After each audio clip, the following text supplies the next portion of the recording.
A noite estava densa na BR-116 e o caminhoneiro Luiz, 48 anos, tentava manter os olhos abertos enquanto dirigia seu Scania vermelho, carregado com uma carga de peças automotivas.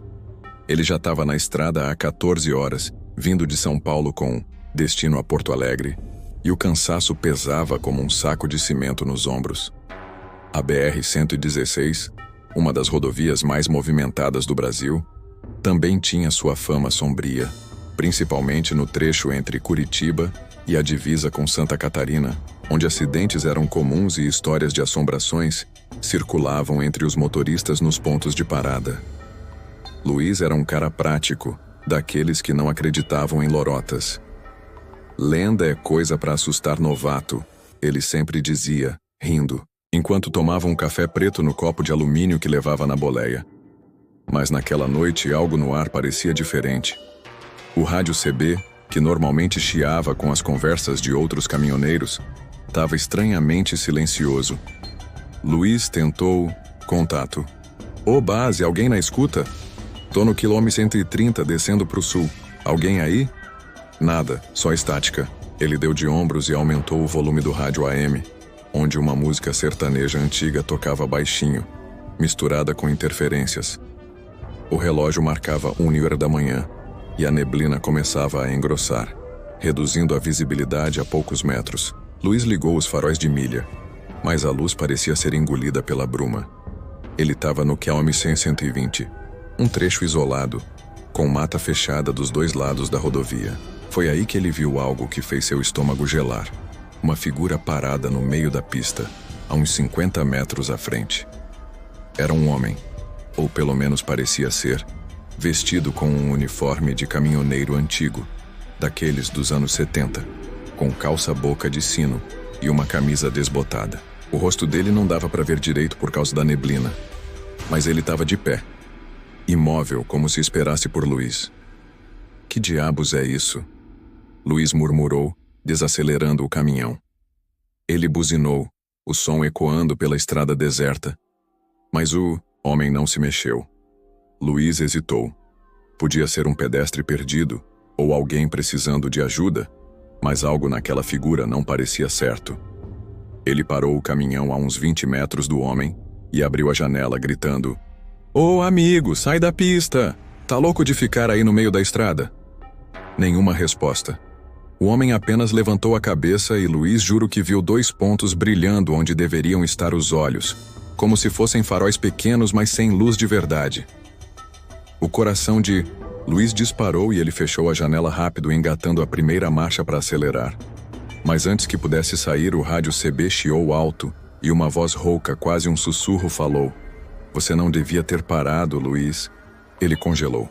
"Quem é que tá falando? Como sabe meu nome?" Gritou pegando o microfone do rádio. A voz continuou: "Ele tá te esperando, no quilômetro 110. Não passa de lá." A estática voltou, e o rádio ficou mudo de novo. Luiz sentiu um arrepio descer pela espinha. Ele não acreditava em assombração, mas aquela voz era como se tivesse vindo de dentro da cabine, não do rádio. Ele olhou pela janela e o homem que estava na pista tinha sumido. Não tinha mais nada lá, só a neblina e o asfalto vazio. "Tô ficando louco", pensou, tentando se convencer de que era o cansaço. Ele acelerou, o caminhão rugindo enquanto cortava a bruma, mas a sensação de que algo o observava não saía da cabeça. Quilômetro 110, que a voz tinha mencionado, estava a poucos minutos dali. Luiz sabia que aquele trecho era famoso entre os caminhoneiros mais velhos. Diziam que há uns 30 anos, um motorista chamado Edivaldo tinha morrido ali num acidente horrível. O caminhão dele, carregado com produtos químicos, explodiu depois de bater numa árvore, e o corpo nunca foi encontrado. Alguns diziam que Edivaldo ainda rondava a BR-116, aparecendo para quem passava por ali em noites como aquela, de neblina e silêncio. Luiz tentou ignorar a história, mas quanto mais ele se aproximava do quilômetro 110, mais pesado o ar parecia ficar. O rádio CB chiou de novo e a mesma voz sussurrou: "Você tá quase lá, ele tá esperando." Luiz desligou o rádio com um tapa, o coração batendo tão forte que parecia que ia sair do peito. "Chega disso!" Gritou para si mesmo, tentando se concentrar na estrada. Mas então, ele viu luzes no retrovisor. Não eram faróis de um carro comum, eram duas luzes brancas, brilhantes demais, que pareciam flutuar a poucos metros do chão. Ele acelerou mais. O caminhão agora a quase 100 km/h, o que era arriscado num trecho tão sinuoso e com neblina. As luzes continuaram atrás dele, mantendo a mesma distância, como se estivessem brincando com ele. Luiz olhou pelo retrovisor e viu que as luzes não vinham de um carro. Não tinha veículo nenhum ali. Era como se as luzes flutuassem sozinhas, seguindo ele. Não é possível, não é possível. Ele repetia, o suor escorrendo pela testa. Quando a placa do Kilometer 110 apareceu, Luiz sentiu um frio que não explicava.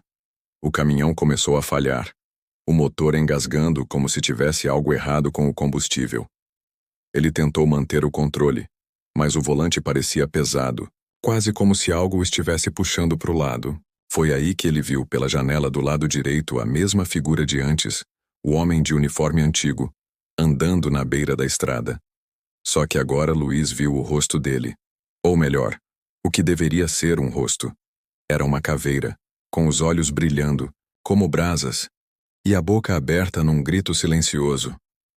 Luiz gritou, o caminhão derrapando enquanto ele tentava se concentrar na pista. Ele pisou no freio, e o veículo parou com um solavanco quase tombando para o lado. O motor morreu, e o silêncio tomou conta da cabine, quebrado só pelo som da respiração ofegante de Luiz. Ele olhou pela janela, mas a figura tinha sumido de novo. As luzes no retrovisor também não estavam mais lá. Tudo estava quieto, quieto demais. Ele tentou ligar o caminhão de novo, mas o motor não pegava. Droga, droga, droga! Gritou, batendo no volante. Ele pegou o celular para pedir ajuda, mas não tinha sinal. Claro que não tinha naquele trecho esquecido por Deus. Luiz sabia que não podia ficar parado ali. Seja lá o que estava acontecendo, ele precisava sair daquele Kilometer 110. Ele desceu da cabine, as pernas tremendo, e foi checar o motor. A neblina parecia ainda mais densa agora, e o silêncio era tão pesado que ele ouvia os próprios batimentos cardíacos. Enquanto mexia no motor, ele ouviu um som vindo da mata.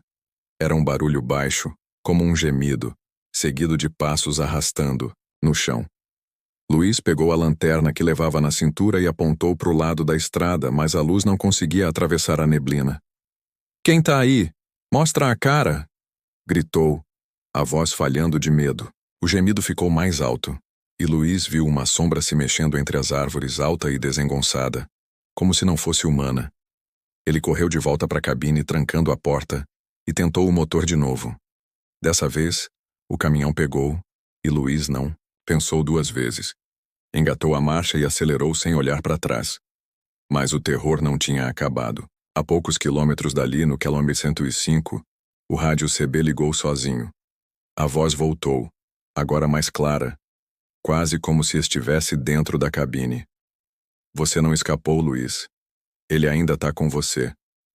Luiz olhou para o banco do carona, e o que ele viu quase o fez perder o controle do caminhão. Sentado ali como se fosse a coisa mais natural do mundo, estava o homem de uniforme antigo, a caveira brilhando com aqueles olhos de brasa, a boca se mexendo como se tentasse falar. Luiz gritou e desviou o caminhão para o acostamento, parando com um tranco. Quando ele olhou de novo, o banco estava vazio. Não tinha nada ali, só o copo de café que ele estava usando antes, agora virado no chão. Luiz começou a rir, um riso nervoso, quase histérico. Tô ficando louco, é o cansaço, só pode ser o cansaço, disse para si mesmo, tentando se convencer. Ele respirou fundo, enxugou o suor do rosto e voltou para a estrada. O resto da viagem foi um borrão. Ele não parou em nenhum posto, não falou com ninguém. Só dirigiu até chegar em Porto Alegre, já com o sol nascendo no horizonte. Quando entregou a carga, Luiz foi direto para o ponto de parada mais próximo, um lugar simples onde os caminhoneiros se reuniam para comer e descansar. Ele pediu um café e sentou numa mesa no canto, ainda tremendo. Um caminhoneiro mais velho, o seu Manuel, que já estava na estrada há 40 anos, percebeu o estado dele e puxou conversa. Tá com cara de quem viu o capeta, Luiz. O que aconteceu? Luiz hesitou. mas acabou contando tudo. A figura na estrada, a voz no rádio, as luzes, o quilômetro 110. Seu Manuel ouviu em silêncio, o rosto sério. Quando Luiz terminou, o velho acendeu um cigarro e falou: Você teve sorte, meu filho. O quilômetro 110 é onde o Edivaldo morreu. Ele aparece para as pessoas, dizem que é para avisar de algum perigo. Mas tem quem diga que ele tá preso lá e que, às vezes, leva quem cruza o caminho dele. Luiz engoliu em seco. Avisar de quê? Perguntou. Seu Manuel deu um trago longo no cigarro e respondeu: Na mesma noite que você passou por lá, teve um deslizamento de terra no quilômetro 108. Matou 2 motoristas que estavam vindo no sentido contrário. Se você não tivesse parado, se não tivesse enfrentado o medo, podia ter sido você. Luiz ficou em silêncio, o café esfriando na mesa. Ele nunca mais passou pelo quilômetro 110 à noite. Na verdade, ele passou a evitar a BR-116 sempre que podia, escolhendo rotas mais longas, só para não ter que enfrentar aquele trecho de novo. Mas uma coisa ele nunca esqueceu. Na lataria do caminhão, no dia seguinte, ele encontrou marcas estranhas, como se fossem dedos queimados bem onde o motor tinha falhado. Ele nunca contou isso para ninguém, nem pro seu Manuel. Algumas coisas, Luiz decidiu, era melhor guardar para si mesmo. Mas uma coisa ele sabia. O terror daquela noite na BR-116 ia ficar com ele pro resto da vida.